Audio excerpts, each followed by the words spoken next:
নমস্কাৰ YouTube channel Gitartha কথনলৈ আপোনাক স্বাগতম জনাইছোঁ।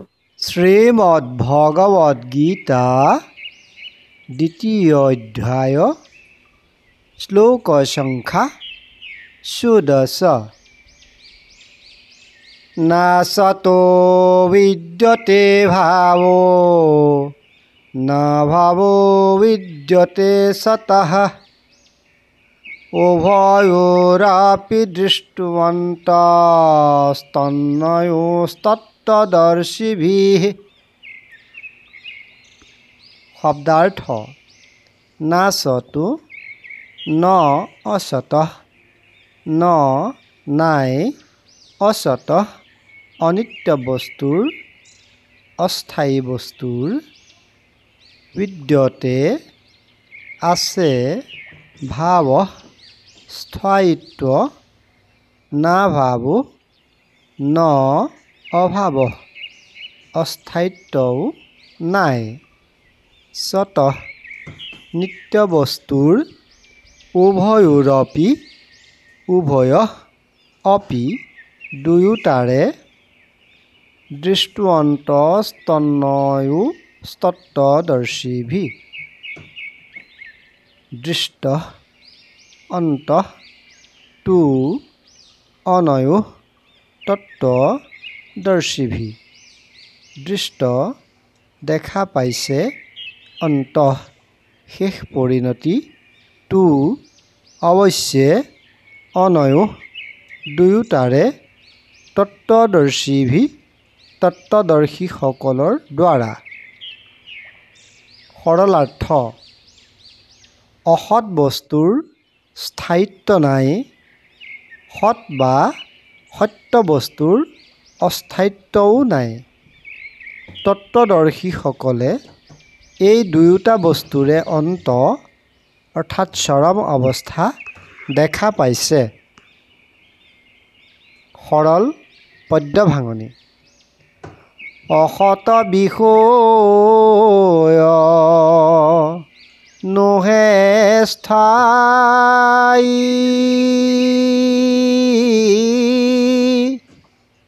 কালে সবাকে বিনাশয়ী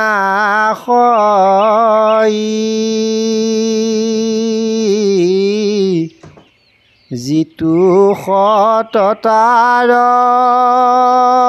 কদাপি নোহে বিনাশ। তত্ত্বদৰ্শী যিটো মহাজ্ঞানী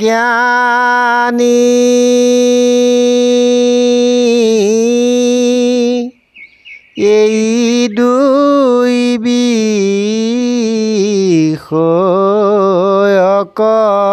জানি অনিত্য বিষয়ে সৰ্বদা এৰে আক্ৰোশ।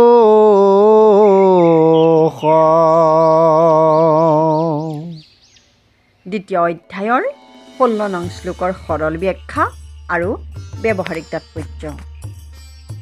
শ্লোকভাগৰ প্ৰাসংগিক অৰ্থটো বুজিবলৈ ইয়াৰ আগৰ 13, 14 আৰু 15 নং শ্লোককেইটা এবাৰ পুনৰ মন কৰিব লাগিব। তেতিয়া ইয়াত সৎ বস্তু আৰু অসৎ বস্তু বুলি কাৰ কথা কোৱা হৈছে বুজাটো সহজ হ'ব। দ্বিতীয় অধ্যায়ৰ 13 নং শ্লোকত দেহৰ অস্থায়িত্বৰ কথা কোৱা হৈছে। 14 নং শ্লোকত কোৱা হৈছে দুখ, বেজাৰ, খং আদি ভাৱাবেগবোৰৰ অস্থায়িত্বৰ কথা।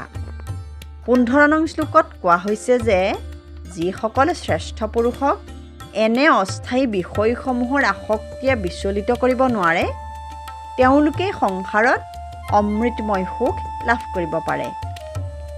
এতিয়া 16 নং শ্লোকত কোৱা হৈছে যে এই সৎ বস্তু আৰু অস্থায়ী অনিত্য বস্তু এই দুয়োটাৰ অন্তটো অৰ্থাৎ পৰম উৎপত্তিস্থলটো বা শেষৰ অৱস্থাটো জানোতাসকলেই হ'ল তত্ত্বদৰ্শী।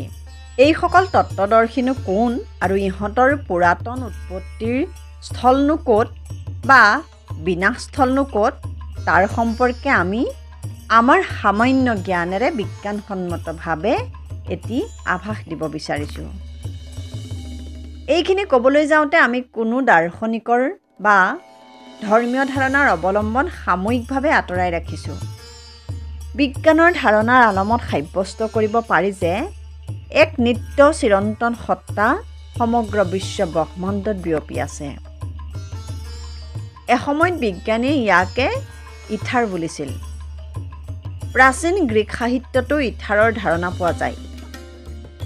তেওঁলোকে ইয়াক বিশ্বব্ৰহ্মাণ্ড গঠন কৰা সামগ্ৰীসমূহৰ পঞ্চম বিধ বুলিছিল: মাটি, পানী, বায়ু, জুই আৰু ইথাৰ।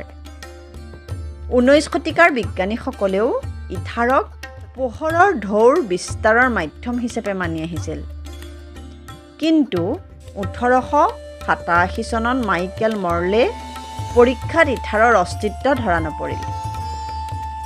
তাৰ পাছত বিজ্ঞানী আইনষ্টাইনৰ আপেক্ষিকতাবাদৰ সূত্ৰয়ো ইথাৰৰ ধাৰণাৰ প্ৰয়োজনীয়তা সম্পূৰ্ণ অস্বীকাৰ কৰে। কিন্তু ভাৰতীয় দৰ্শনৰ যি নিৰ্গুণ ব্ৰহ্মৰ ধাৰণা আৰু সংজ্ঞা প্ৰকাশ কৰা হয়, তাৰ জৰিয়তে এনে এটি সত্তা সমগ্ৰ বিশ্ব ব্ৰহ্মাণ্ডতে সমভাৱে বিস্তাৰিত হৈ থকা ধাৰণাটো অস্বীকাৰ কৰিব নোৱাৰি। চেষ্টা কৰি চালে ইয়াৰে বিজ্ঞান আৰু ধৰ্মৰ সমন্বয় সাধনো কৰিব পাৰি।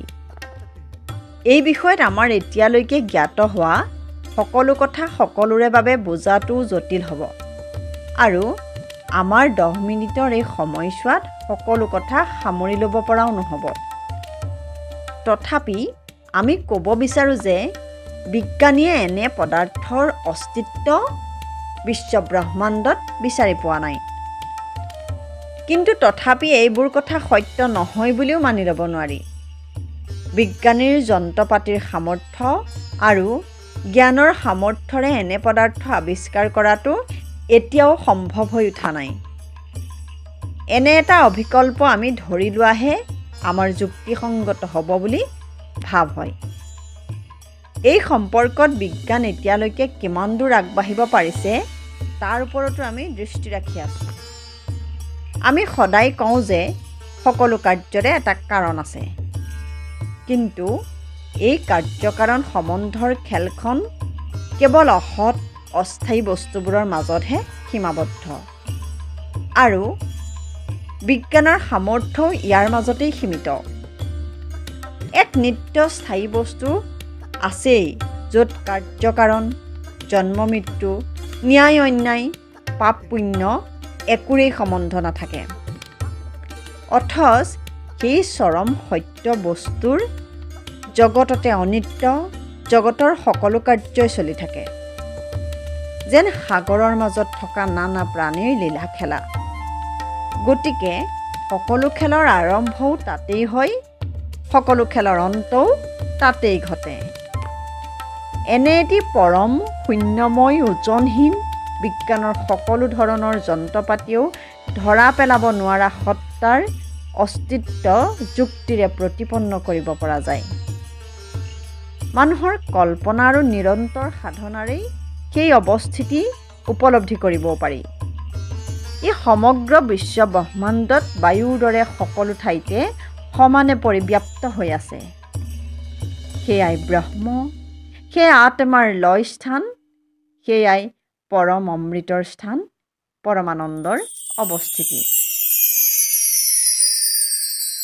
গতিকে পিছৰ ভিডিঅ'সমূহ পাই থাকিবলৈ আমাৰ চেনেলটো ছাবস্ক্ৰাইব কৰি বেল বুটামটো টিপি থ'ব আৰু লাইক, কমেণ্ট, শ্বেয়াৰ কৰিবলৈ নাপাহৰিব। ধন্যবাদ।